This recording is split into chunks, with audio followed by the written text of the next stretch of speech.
Hello साथियों, welcome to royal study. दोस्तों, आज की इस वीडियो में मध्य प्रदेश जेल प्रहरी फॉरेस्ट गार्ड की 2023 के स्पेशल एग्जाम का नेक्स्ट एनालिसिस आपके लिए लेकर आ चुके हैं। 26 मई 2023 फर्स्ट शिफ्ट का एनालिसिस हम कवर करने वाले हैं। ये वीडियो थोड़ा सा लेट हो चुका है, उसके लिए माफी चाहेंगे आप सभी से, पर डोंट वरी, आप सभी के लिए सबसे ज्यादा क्वेश्चंस आज हम लेकर आए हैं। पूरे के पूरे 20 के 20 क्वेश्चंस हमें जीके के पता चल चुके हैं, साइंस के भी काफी ज्यादा क्वेश्चंस मिल चुके हैं, यानी कि पूरा जो पेपर है हमें पता चल चुका है। यहां तक कि मैथ्स के भी क्वेश्चंस हम आपके लिए लेकर आए हैं। सो इस वीडियो को पूरा देखें, एक एक चीजें यहां पर पूरी डिटेल के साथ में आपको कवर हम करवाएंगे। क्लियर है? आइए स्टार्ट करते हैं। अगर आप चाहते हैं कि पीडीएफ फाइल आपको मिले तो आपको एप्लीकेशन को डाउनलोड करना है। ये आप एप्लीकेशन को डाउनलोड कर लीजिएगा। कल वाली पीडीएफ हमने एप्लीकेशन पर डाल दी है स्टडी मटेरियल वाले सेक्शन में, तो आप जाकर चेकआउट करिएगा। ये आपको ये 3 स्टेप दे रखी है, अगर स्टेप फॉलो कर लेते हैं तो आपको आसानी से पीडीएफ मिल जाएगी। और ये हमारा टेलीग्राम चैनल है, इसको भी ज्वाइन कर लीजिएगा। यहाँ पर भी पीडीएफ आपको डाल दी है, तो आप चेकआउट जाकर कर सकते हैं। जेल प्रहरी फॉरेस्ट गार्ड की स्पेशल टेस्ट सीरीज है गाइस, नए पैटर्न की टेस्ट सीरीज है। और अगर आपने अभी तक प्रैक्टिस नहीं की है तो कर लीजिएगा, बेस्ट टाइम है, बेस्ट ऑफर है और बेस्ट प्रिपरेशन यहाँ से आप कर सकते हैं। अच्छे से आप ऑनलाइन टेस्ट जरूर से लगाएगा एग्जाम देने से पहले। फिर भी कोई डाउट है, कुछ क्वेरीज है तो आप हमें नंबर पर भी कॉन्टैक्ट कर सकते हैं। गाइज, हम 5 सब्जेक्ट के क्वेश्चंस इस वीडियो में कवर करेंगे, 5 सब्जेक्ट के डिटेल के साथ में आपके लिए लेकर आए। सो वीडियो के लास्ट तक बने रहेगा। गाइज, आज जो हमें क्वेश्चंस भेजे हैं ये विनय जी भोपाल ने भेजे हैं, है ना। विनय जी जो कि भोपाल से, इन्होंने 65 स्कोर किया, 65 इन्होंने हमें क्वेश्चन सेंड किए हैं। और हरिओम गुजर जी जो कि सीहोर से, इन्होंने हमें क्वेश्चन सेंड किए हैं। अंकिता मोरे जी जो कि इंदौर से हैं, 62 नंबर इनके आए हैं, इन्होंने भी हमें क्वेश्चन सेंड किए हैं। तो इन्हें बहुत बहुत धन्यवाद देना चाहेंगे हम। इन्होंने काफ़ी ज़्यादा हेल्प की है हमें, जिससे हमें सारी क्वेश्चंस एज इट इज मिल पाए हैं और जो आपके एग्जाम में पैटर्न बनाए सेम उसी पैटर्न में क्वेश्चंस हमें मिल पाए हैं। अगर आपका भी आगे आने वाले दिनों में एग्जाम है, नेक्स्ट शिफ्ट में आपका एग्जाम है, तो आप हमें नंबर पर अपने क्वेश्चंस जरूर से सेंड करें। और अगर आप सबसे पहले आपके क्वेश्चन सेंड करेंगे और सटीक क्वेश्चन सेंड करेंगे तो हम आपको सबसे सटीक और सबसे जो एनालिसिस प्रोवाइड करेंगे वो सबसे सटीक आपके लिए बेसिकली रहेगा और सबसे अच्छा एनालिसिस आपका रहेगा, क्योंकि हमें साफ साफ क्वेश्चंस मिलेंगे क्लियर जो आपके एग्जाम में पूछे गए। तो आप जरूर से क्वेश्चन सेंड करें जिनका भी एग्जाम हो, क्लियर है। नंबर पर नोट डाउन करके इनको रख लीजिएगा।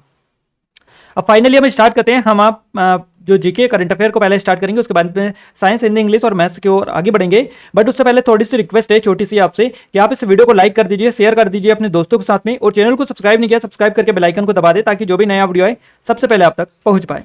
आइए स्टार्ट करते हैं फटाफट हमारे पहले क्वेश्चन से।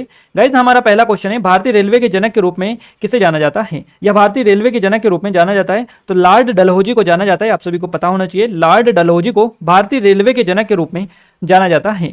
और गाइस, कल जो हमने वीडियो दिया था वहां से करीबन सीधे सीधे जो एडिशनल इन्फॉर्मेशन आपको कवर करवाई थी, उससे 4 से 5 नंबर के क्वेश्चंस आज इस वीडियो में बने हैं आपके क्वेश्चंस, तो वो भी हम आपको कवर करवाएंगे कौन कौन से क्वेश्चंस आपके आए हैं कल वाली वीडियो से। क्लियर है? तो लॉर्ड डलहौजी को भारतीय रेलवे के जनक के रूप में जाना जाता है। और भारतीय रेलवे की स्थापना 16 अप्रैल को हुई थी, 1853 में की गई थी। भारतीय रेलवे का मुख्यालय नई दिल्ली में स्थित है। भारत के पहले रेल मंत्री कौन है, तो जॉन मथाई भारत के पहले रेल मंत्री है। स्वतंत्र भारत के लिए पहला रेल बजट जॉन मथाई ने नवंबर 1947 में पेश किया था। तो स्वतंत्र भारत का पहला जो रेल बजट पेश किया था, किसने किया था? जॉन मथाई ने किया था नवंबर 1947 में। और भारतीय उपमहाद्वीप पर पहला रेलवे जो था ये बॉम्बे से थाने के बीच में 21 मील की दूरी पर ये चला था। अगला क्वेश्चन है, हॉलीवुड फिल्म आयरन मैन व स्पाइडरमैन के डायरेक्टर निर्देशक आपसे पूछा है कौन है? सही जवाब रहेगा, देखिए आयरन मैन जो है इसके डायरेक्टर है जॉन फेवरो, और इसके अलावा अगर हम बात करें स्पाइडरमैन की तो केम्स पावर्स इसके निर्देशक या डायरेक्टर है। तो दोनों के बारे में याद रखिएगा, दोनों आपसे पूछा गया था। अगला क्वेश्चन है, टेड्रोस एड्रेनॉम गेब्रेयेसस ये जो है किस संगठन के अध्यक्ष है, ये आपसे बेसिकली पूछा गया है। और ऑप्शंस थे यूनिसेफ, यूनेस्को, WHO, इस तरह से ऑप्शंस आपको दे रखे थे। सही जवाब रहेगा WHO, वर्ल्ड हेल्थ ऑर्गेनाइजेशन यानी विश्व स्वास्थ्य संगठन के अध्यक्ष है ये टेड्रोस एड्रेनॉम, इनका नाम आप याद रखिएगा। इसका मुख्यालय अगर हम बात करें WHO की तो मुख्यालय स्विट्जरलैंड के जेनेवा में स्थित है। और टेड्रोस एड्रेनॉम विश्व स्वास्थ्य संगठन के महानिदेशक है। बेसिकली अध्यक्ष आपसे हो सकता है पूछा गया हो, या निदेशक, अध्यक्ष वर्ड भी इनके लिए यूज किया जाता है। और ये विश्व स्वास्थ्य संगठन के महानिदेशक की भूमिका में पहले गैर चिकित्सक और अफ्रीकी हैं।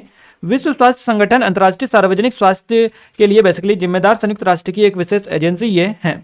और WHO की स्थापना हुई है 7 अप्रैल 1948 को। संविधान द्वारा इसकी स्थापना की गई, जिसे विश्व स्वास्थ्य दिवस के रूप में भी मनाया जाता है। कुछ इंपॉर्टेंट लेवल के संगठन है और उनके मुख्यालय है, आपसे यहाँ से एग्जाम में जरूर से क्वेश्चंस बनेगा। यूनिसेफ का न्यूयॉर्क अमेरिका में है। यूनेस्को का मुख्यालय पेरिस फ्रांस में है। विश्व बैंक का मुख्यालय वाशिंगटन DC अमेरिका में है। अंतर्राष्ट्रीय मुद्रा कोष IMF का मुख्यालय वाशिंगटन DC अमेरिका में है।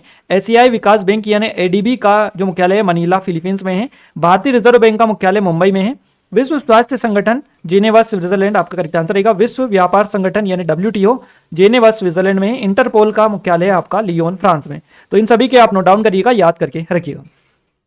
अगला क्वेश्चन है WTO के वर्तमान में अध्यक्ष कौन है। सीधा सीधा कल वाली वीडियो से क्वेश्चन आया है। कल पूछा था WTO के जो अध्यक्ष है वर्तमान में कौन से नंबर की है, तो 7वें नंबर की है। ये क्वेश्चन कल पूछा था और आज इनका नाम पूछा है कि क्या नाम है इनका, तो नगोजी ओंकोजो आइविएला इनका नाम है। याद रखिएगा ये वर्तमान में WTO के अध्यक्ष है, महानिदेशक है। क्लियर है। नागोजी ओंकोजो आइविएला को विश्व व्यापार संगठन WTO के महानिदेशक पद पर नियुक्त किया गया है या नियुक्त हुई है। इवेला विश्व व्यापार संगठन की पहली महिला और पहली अफ्रीकी महानिदेशक बनी है। वे एक विकास अर्थशास्त्री हैं और पूर्व में नाइजीरिया के वित्त मंत्री के रूप में भी इन्होंने काम किया है। अगर हम बात करें पूर्व में इनके, तो रॉबर्ट अजेवेदो का स्थान इन्होंने लिया है। ओंकोजेवेला ने, नागोजी ओंकोजेवेला ने रॉबर्ट अजेवेदो का स्थान लिया है। 1995 में स्थापित हुआ है WTO। इसका मुख्यालय जिनेवा में स्थित है और इसमें सदस्य देशों की संख्या 164 है। अगला क्वेश्चन है हमारा, वन इंडियन गर्ल पुस्तक के लेखक कौन है। तो वन इंडियन गर्ल पुस्तक के लेखक चेतन भगत है। आप याद रखिएगा, वन इंडियन गर्ल पुस्तक के लेखक चेतन भगत है। चेतन प्रकाश भगत एक प्रसिद्ध भारतीय लेखक है, बॉलीवुड पटकथा लेखक है ये और प्रेरक वक्ता है। तो इनके बारे में आप याद रखिएगा। कई प्रसिद्ध उपन्यास लिखे हैं इन्होंने, जैसे कि the girl in room 105, one Indian girl और हाफ गर्लफ्रेंड, ये जो लिखी हैं ये इनके द्वारा ही लिखी गई प्रसिद्ध उपन्यास है। Basically one girl in room 105 2018 में, वन इंडियन गर्ल 2016 और हाफ गर्लफ्रेंड 2014 में बेसिकली इनके ये उपन्यास हैं। अगला क्वेश्चन है, भारतीय संविधान का अनुच्छेद 338 से संबंधित किससे संबंधित है। तो भारतीय संविधान का अनुच्छेद जो 338 है ये राष्ट्रीय अनुसूचित जाति आयोग और अनुसूचित जनजाति से संबंध रखता है। ये क्वेश्चन आपसे बेसिकली पूछा गया है। संविधान के अनुच्छेद 338 के तहत अनुसूचित जातियों और अनुसूचित जनजातियों के लिए राष्ट्रीय आयोग की स्थापना संविधान या अन्य कानूनों के तहत अनुसूचित जातियों और अनुसूचित जनजातियों के लिए प्रदान किए गए सभी सुरक्षा उपायों की निगरानी के लिए उद्देश्य से की गई थी। और अनुसूचित जातियों अनुसूचित जनजातियों के लिए विशेष अधिकारी की नियुक्ति राष्ट्रपति द्वारा की जाएगी, ऐसा इसके आर्टिकल ये कहता है। और अनुसूचित जातियों अनुसूचित जनजातियों के लिए संविधान में निर्धारित सुरक्षा उपायों से संबंधित सभी मामलों की जांच करने और राष्ट्रपति द्वारा आदेशित अवधियों में ऐसे सुरक्षा उपायों के संचालन पर राष्ट्रपति को रिपोर्ट देने के लिए एक विशेष अधिकारी की जिम्मेदारी बेसिकली है। राष्ट्रपति ऐसी सभी रिपोर्ट संसद के प्रत्येक सदन को उपलब्ध कराएंगे, ये आर्टिकल कहता है। और भारतीय संविधान का अनुच्छेद 338A जो है ये राष्ट्रीय अनुसूचित जनजाति आयोग से संबंध रखता है। अगला क्वेश्चन पूछा गया है, T20 cricketer of the year 2022 किसे दिया गया। तो ये सूर्य कुमार यादव को दिया गया। 2022 का बेसिकली ये है cricketer of the year 2022 T20 का। तो सूर्य कुमार यादव को Wisden 2023 leading T20 cricketer of the year के तौर पर शामिल किया गया है। बीते साल उन्होंने T20 क्रिकेट में धुआंधार बैटिंग करते हुए सबसे शानदार प्रदर्शन किया था, सबसे ज्यादा रन बनाए थे।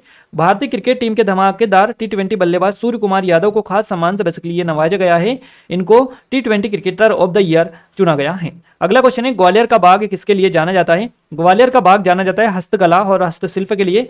एग्जैक्ट क्वेश्चन ऐसा ही बताए हैं इन्होंने। अब यहाँ पर हो सकता है कुछ और भी एडिशनल दे रखा हो, बट ये आप थोड़ा सा याद रखिएगा। ग्वालियर का बाग इस तरह से आपको दे रखा था।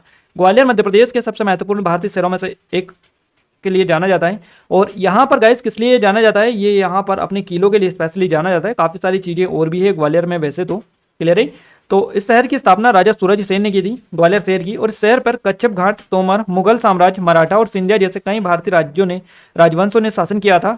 यह शहर मध्य प्रदेश की शीतकालीन राजधानी है। 1857 के विद्रोह के दौरान विद्रोह के प्रमुख स्थलों में से एक ये ग्वालियर रहा था। ग्वालियर का प्रसिद्ध किला भी इसी शहर में स्थित है। भारत का जिब्राल्टर या फिर किलों का रत्न के नाम से भी इसको जाना जाता है, ग्वालियर के किलों को। अगला क्वेश्चन है, 54वां ज्ञानपीठ पुरस्कार किसको मिला था। सही जवाब रहेगा अमिताभ घोष को 54वां ज्ञानपीठ पुरस्कार दिया गया। अमिताभ घोष ने 2018 में 54वां ज्ञानपीठ पुरस्कार जीता। अमिताभ घोष का अगर हम बात करें, इनका जन्म हुआ है 11 जुलाई को 1956 को। एक भारतीय लेखक ये हैं अमिताभ घोष।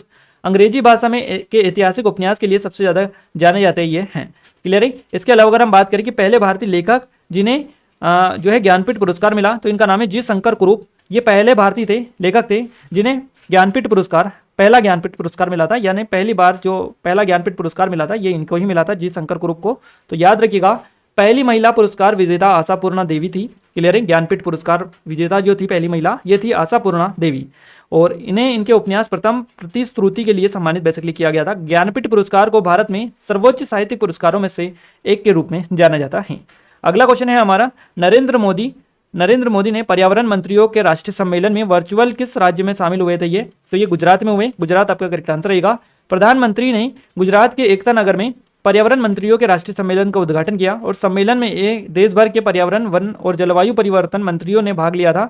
सम्मेलन की शुरुआत गुजरात के मुख्यमंत्री भूपेंद्र भाई पटेल के स्वागत और भाषण के और पर्यावरण, वन, जलवायु पर्यावरण जो मंत्री है भूपेंद्र यादव, इनके भाषण से बेसिकली इसका उद्घाटन हुआ था। तो ये आप याद रखिएगा थोड़ी सी चीजें, ये कहाँ पर हुई थी और किनकी ये बेसिकली मीटिंग या सम्मेलन समिट था। अगला क्वेश्चन पूछा गया 2022 की रिपोर्ट के अनुसार सबसे ज्यादा शरणार्थी किस देश में आए? तो आइसलैंड आपका करेक्ट आंसर रहेगा। गेलप माइग्रेंट एक्सेप्टेशन, देखिए यहाँ पर एक्सेप्टेशन इंडेक्स 2022 ये है और इसके मुताबिक पहले 2 नंबर पर आइसलैंड और न्यूजीलैंड है, यानी पहला नंबर आइसलैंड को, दूसरा न्यूजीलैंड को मिला है। ये सबसे ज्यादा शरणार्थियों को स्वीकार करते हैं। तो यहाँ पर पहले नंबर पर आइसलैंड इसमें है। 2022 की बेसिकली रिपोर्ट है और 2022 की ही रिपोर्ट हमसे पूछी गई है। इसके अलावा कुछ मिलान वाले, कूट वाले जो क्वेश्चंस है वो भी आपको देखने को मिले हैं। जिस तरह से पटवारी में हमने क्वेश्चंस आपको करवाए हैं, वहां पर हमने जो पेपर सोल्व करवाए, तो किस तरह से उसमें पेपर पूछे गए, क्वेश्चंस पूछे गए थे, सेम उसी पैटर्न पर यहाँ पर क्वेश्चंस पूछे जा रहे हैं। आपको मिलान करना था। फीफा वर्ल्ड कप 2014 आपसे शुभंकर पूछा था, तो 2014 जो फीफा वर्ल्ड कप है इसका शुभंकर फुलेको है और कॉमनवेल्थ गेम्स 2018 का जो शुभंकर है ये बोरोबी है। तो ये 2 हमें मिल पाए हैं, 2 और जो ऑप्शंस आपको दे रखे थे वो नहीं मिल पाए हैं। जो टोटल 4 इसमें आपको दे रखे थे। क्लियर है। अगला क्वेश्चन पूछा गया है एमएसएमई ने किस इंश्योरेंस कंपनी के साथ समझौता किया है? तो कोटक, आदित्य, टाटा, इस तरह से ऑप्शंस दे रखे थे। अब ये क्वेश्चंस थोड़ा सा सही फॉर्मेट में नहीं है, या फिर इसमें थोड़ी सी जो डिटेल है ये कम है ना, पूरी कंप्लीट डिटेल यहाँ पर नहीं है क्वेश्चंस की, क्योंकि एमएसएमई ने कब किया है ये पूरी डिटेल तो हमें पता होनी चाहिए, कब किया है, कहाँ पर किया है, कुछ एडिशनल इन्फॉर्मेशन पता चलेगी तभी हम बता पाएंगे। बाकी ऐसे तो एमएसएमई ने काफ़ी सारे इंश्योरेंस कंपनी के साथ में समझौता किया है, तो ऐसा बता पाना यहाँ पर पॉसिबल नहीं है। अगला क्वेश्चन है हमारा, उपराष्ट्रपति को पद से हटाने के कितने दिन पूर्व सूचना दी जाती है? तो सही जवाब रहेगा कम से कम 14 दिन पहले सूचना दी जाती है। उपराष्ट्रपति को पद से हटाने से पहले इस उद्देश्य के लिए कम से कम 14 दिनों का नोटिस दिए जाने के बाद ही इस आशय का कोई प्रस्ताव जो प्रस्ताव है ये पेश किया जा सकता है। अनुच्छेद 63 कहता है कि भारत का उपराष्ट्रपति होगा और उसे 35 वर्ष की आयु पूर्ण करनी चाहिए, तभी वो उपराष्ट्रपति बन सकते हैं। उसे किसी सदन का सदस्य नहीं होना चाहिए, लेकिन वहाँ राज्यसभा के सदस्य के रूप में चुने जाने के योग्य होना चाहिए और वहाँ अप्रत्यक्ष रूप से अनुपातिक प्रतिनिधित्व के सिद्धांत द्वारा एकल संक्रमणी मत के माध्यम से चुना जाता है। अगला क्वेश्चन पूछा गया है संघ लोक सेवा आयोग के बारे में आपको कूट मिलाना है। क्वेश्चन ऑप्शन और कूट आपको दे रखे हैं यहाँ पर, देखिए इस तरह से दे रखे थे। स्वतंत्र भारत के पहले अध्यक्ष, तो ये है आपके सही जवाब रहेगा H.J. कृपलानी, और संघ लोक सेवा आयोग के प्रथम अध्यक्ष तो यह है सर रॉस बॉर्कर। तो इस तरह से आपको मिलाना था। क्लियर है। सर रॉस बॉर्कर लोक सेवा आयोग की स्थापना पहली बार 1 अक्टूबर 1956 को की गई थी, तो इस टाइम पर ये पहले इसके अध्यक्ष थे। और कृपलानी जो है लोक सेवा आयोग के पहले भारतीय अध्यक्ष थे, यानी स्वतंत्र भारत के पहले अध्यक्ष ये थे। उन्होंने 1947 पदभार ग्रहण किया और जनवरी 1949 तक इस पद पर ये बेसिकली रहे हैं। अगला क्वेश्चन पूछा गया है आंध्र प्रदेश का एक प्रमुख नृत्य रूप कौन सा है? तो कुचिपुड़ी आपका करेक्ट आंसर रहेगा। कल भी यहाँ से क्वेश्चन आपका पूछा गया कुचिपुड़ी से। क्लियर है। तो याद रखिएगा आंध्र प्रदेश का एक प्रमुख नृत्य रूप है कुचिपुड़ी। आंध्र प्रदेश के प्रमुख नृत्य रूप की बात करें, कुचिपुड़ी हो गया, विलासिनी नाट्यम, आंध्र नाट्यम हो गया, भामा कल्पम, वीरानाट्यम, दप्पू, टप्पेता, गुल्ली, लंबाड़ी, इसके अलावा घिमसा, कोलट्टम, बुट्टा और बम्बलू। ये कुछ नाट्य है, बेसिकली नृत्य है रूप है आंध्र प्रदेश के, तो इनको भी एक नजर आप देख सकते हैं। अगला क्वेश्चन पूछा गया है किस राज्य में हाल ही में अंबेडकर जयंती को समानता दिवस के रूप में मनाने का फैसला लिया है? तो ये तमिलनाडु राज्य सरकार ने लिया है। तमिलनाडु के मुख्यमंत्री हैं M.K. स्टालिन। इन्होंने विधानसभा में घोषणा की है कि 14 अप्रैल को डॉक्टर अंबेडकर की जयंती इस साल से समानता दिवस के रूप में बेसिकली मनाई जाएगी, ये इन्होंने घोषणा की है। मुख्यमंत्री स्टालिन ने DMK के कार्यकर्ता कर्मियों से पार्टी के जिला इकाई कार्यालयों और तमिलनाडु राज्य के आसपास के सभी 238 पेरियार मेमोरियल समथुपुरम में समानता दिवस मनाने का बेसिकली इन्होंने कहा है। अगला क्वेश्चन पूछा गया है नरेंद्र मोदी से कोई एक योजना पूछी गई, एग्जैक्ट ये हमें डेटा नहीं मिल पाया है।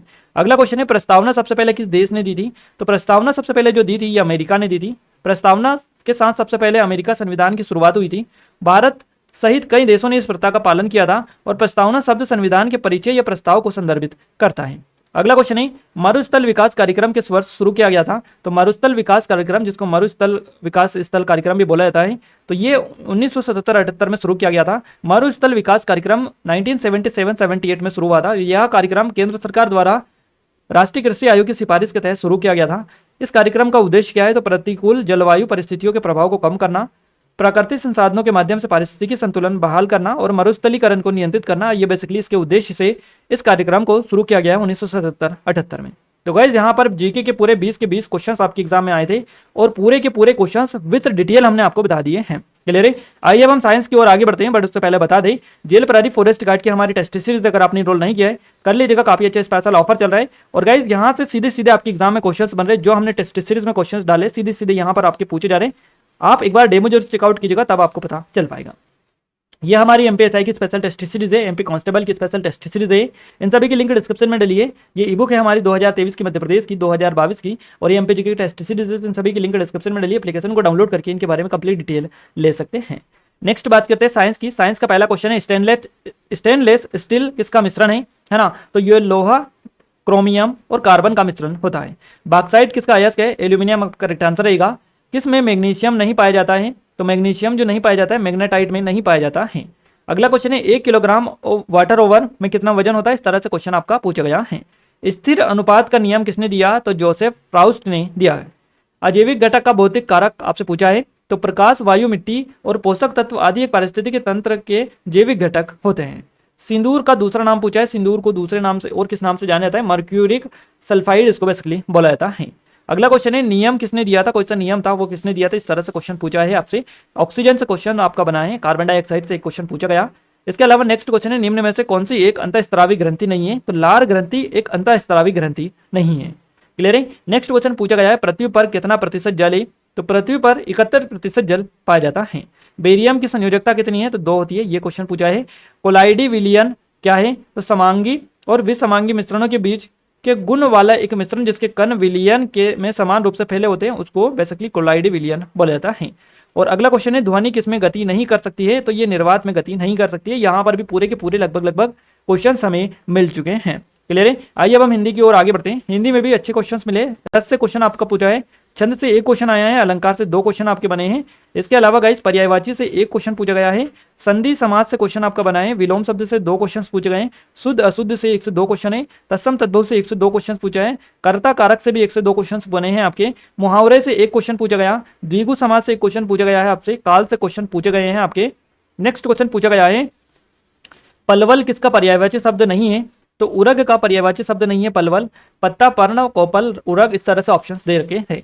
उदीची का विलोम क्या है? तो अवाची होता है उदीची का विलोम, ये क्वेश्चन पूछा है। अगाई का विलोम क्या है? तो विदाई ये होता है। इस तरह से क्वेश्चन यहाँ पर आपके पूछे गए हैं। बात करें इंग्लिश में, तो इंग्लिश में PQRS वाले 5 से 6 क्वेश्चन है और कोई बता रहे थे कि 7 से 8 क्वेश्चन आए हैं। क्लियर है। इसके अलावा एंटोनियम से 3 क्वेश्चन आया गाइस। सिनोनियम से 2 क्वेश्चंस पूछे गए हैं। डायरेक्ट इनडायरेक्ट से क्वेश्चंस पूछे गए हैं आपके। एक्टिव पैसिव से 3 क्वेश्चन है। वन वर्ड सब्स्टिट्यूशन से 2 क्वेश्चन है आपके। मिस स्पेल से 2 क्वेश्चंस पूछे गए हैं आपके। तो इस तरह से यहाँ से क्वेश्चंस लगातार आपके पूछे जा रहे हैं और वही टॉपिक है सेम जो हमने कल कवर करवाया था आपको, उन्हीं टॉपिक से क्वेश्चंस कवर हो रहे हैं आपके, यानी आ रहे हैं। तो आप इन टॉपिक को अच्छे से कवर कर लीजिएगा। जो टॉपिक हम आपको बता रहे हैं इन टॉपिक को आप एग्जाम से पहले कवर कर लीजिएगा। हमने पटवारी में भी स्टार्टिंग से ही आपको बताया कि टॉपिक पर अच्छे खासे कमांड रखिएगा, क्योंकि यहाँ से आपके क्वेश्चंस एग्जाम में आ रहे हैं तो आगे भी यहीं से आपके आएंगे। हो सकता है एक आध दिन एक आध टॉपिक आपका इधर उधर चला जाए, बाकी सारे टॉपिक ऐसा नहीं जा सकता कि सारे टॉपिक से इनको अलग रख दे और दूसरे नए टॉपिक से पूछे जाए, ऐसा पॉसिबल नहीं है। टॉपिक तो यही रहेंगे। कभी हो सकता है कि एक आध टॉपिक को आपको ना पूछकर किसी दूसरे टॉपिक से पूछ लिया जाए, तो इन पर आप अच्छी खासी कमांड रखिएगा। अब हम बात करते हैं हमारे नेक्स्ट सब्जेक्ट की, मैथ्स की। क्लियर है। मैथ्स में पहला क्वेश्चन बना है गाइस सरलीकरण से। सरलीकरण से 3 क्वेश्चंस पूछे गए। इसके अलावा बोर्ड मास से 1 क्वेश्चन है। मिश्रण से 2 से 3 क्वेश्चंस पूछे गए। एसआई से 1 क्वेश्चन है आपका, कंपाउंड इंटरेस्ट से, और सिंपल इंटरेस्ट से 1 क्वेश्चन है आपका, यानी दोनों से एसआई सीआई से एक एक क्वेश्चंस आपके आए हैं। प्रॉफिट लॉस से 2 क्वेश्चन है आपके। एवरेज से आपके 1 क्वेश्चन पूछा गया। अलजेब्रा से 2 क्वेश्चन पूछा गया। ज्योमेट्री से 1 क्वेश्चन पूछा गया आपका। वर्ग से 1 क्वेश्चन है। क्षेत्रमिति से 1 से 2 क्वेश्चन है। नावधारा से 1 क्वेश्चन पूछा गया। परसेंटेज से 1 क्वेश्चन है और बहुभुज से 1 क्वेश्चन पूछा गया आपका। रेलगाड़ी से भी 1 क्वेश्चन आज पूछा गया है। क्लियर है। तो 1 क्वेश्चन रेलगाड़ी से पूछा गया। ये आपके पूरे टॉपिक हो चुके हैं सारे सब्जेक्ट के। अब हम आपको पूरे के पूरे क्वेश्चंस बताते हैं कि कहाँ से किस तरह के। देखिए ये हमें कुछ क्वेश्चंस मिले हैं, ये आप देख सकते हैं। ये आप देख सकते हैं परसेंट, ये आपके कौन से क्वेश्चन है? ये बोर्ड मास रूल वाले क्वेश्चन है। आई थिंक ये बोर्ड मास रूल वाले क्वेश्चन है। तो इस तरह से क्वेश्चन आपके बने हैं। इसके अलावा ये क्वेश्चन है, ये आप देखिएगा। और हरिओम गुजर जी ने ये क्वेश्चन हमें सेंड किए, तो इनका बहुत बहुत धन्यवाद देना चाहेंगे, ताकि आपको आप भी इनको थैंक्स जरूर से बोलिएगा कमेंट बॉक्स में, ताकि इनको भी इस चीज़ को लेकर आगे से जो क्वेश्चन सेंड करे वो भी उसके लिए मोटिवेट हो थोड़ा सा, क्योंकि गाइस काफ़ी मेहनत लगती है इस तरह से लिखने में, और उन्होंने इतनी मेहनत करके सेंड किए हैं, तो आप इतना तो उनके लिए कर सकते हैं। क्लियर है। इस तरह से क्वेश्चंस आपको आइडिया लग जाएगा इनसे कि किस तरह के क्वेश्चंस आ रहे हैं, कितने लेंदी है, किस तरह के पूरा पैटर्न आपका एग्जाम में चल रहा है। क्लियर है। तो आप एक बार इनको स्क्रीनशॉट ले लीजिएगा और इसकी पीडीएफ में एप्लीकेशन पर डाल दूंगा, कल वाली पीडीएफ मैंने डाल दिए, तो वहां से इसकी पीडीएफ लेकर आप अच्छे से इसके बारे में थोड़ा सा देखिए, एनालिसिस करें कि किस तरह के क्वेश्चंस कहाँ से आ रहे हैं। ये पूरे क्वेश्चंस उन्होंने एज इट इज सेंड हमें किए हैं लिखकर, जैसा एग्जाम में आपका क्वेश्चन बना है। क्लियर है। तो देख सकते हैं किस तरह के पूरे क्वेश्चंस आपसे पूछे गए हैं। आई थिंक आपको यहाँ पर पूरा पता चल चुका होगा कि आपका एग्जाम का लेवल क्या है और किस तरह के क्वेश्चंस आपके एग्जाम में पूछे जा रहे हैं। क्लियर है गाइज, आप इस वीडियो को ज्यादा शेयर करें और लाइक करें इस वीडियो को, और अगर आपने अभी तक सब्सक्राइब नहीं किया है तो सब्सक्राइब करके बेल आइकन को दबा दें ताकि जो भी नया वीडियो है सबसे पहले आप तक पहुंच पाए। और टेलीग्राम को एप्लीकेशन को जरूर से डाउनलोड कर लीजिएगा, वहां पर पीडीएफ मिल जाएगी। ये हमारी जेल प्रहरी की टेस्ट सीरीज है, एमपी सब इंस्पेक्टर और एमपी कांस्टेबल की टेस्ट सीरीज है, इन सभी की लिंक डिस्क्रिप्शन में डालिए। आप एक बार जरूर से एप्लीकेशन को डाउनलोड करके इनके बारे में डेमो चेकआउट कर सकते हैं। क्लियर है। तो गाइज ये 3 स्टेप है, इनको अगर फॉलो करेंगे तो आसानी से आपको स्टडी मटेरियल वाला जो सेक्शन है एप्लीकेशन में, वहां पर पीडीएफ मिल जाएगी। टेलीग्राम को एप्लीकेशन को भी डाउनलोड आप कर सकते हैं। क्लियर है। तो गाइज इस वीडियो को ज्यादा शेयर करें, लाइक करें, सब्सक्राइब करें चैनल को। मिलते हैं हमारे नेक्स्ट शिफ्ट के एनालिसिस में, तब तक के लिए जय हिंद, वंदे मातरम।